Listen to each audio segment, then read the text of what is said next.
നമുക്ക് മെഷീനിൽ tool change എങ്ങനെയാണ് നടക്കുന്നതെന്ന് നോക്കിയാലോ. നമ്മൾ സാധാരണഗതിയിൽ ഉപയോഗിക്കുന്ന എം കോഡുകളിലൊന്നാണ് M06. അതായത് tool changing കമാൻഡായി M06.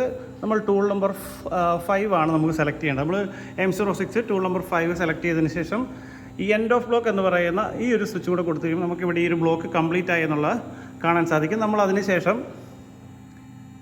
Insert button press ചെയ്യുമ്പോൾ ഇവിടെ എക്സിക്യൂഷൻ ലെവലിലേക്ക് നമ്മളുടെ കമാൻഡ് ഇവിടെ എത്തിയിട്ടുണ്ടാവും. ഇനി നമുക്ക് സൈക്കിൾ സ്റ്റാർട്ട് എന്ന് പറയുന്ന ഈ ഒരു ബട്ടൺ ഉപയോഗിച്ചുകൊണ്ട് നമുക്ക് റൺ ചെയ്യിക്കാം. ഞാനിപ്പോൾ ഇത് റൺ ചെയ്യാൻ പോവുകയാണ്. മതി.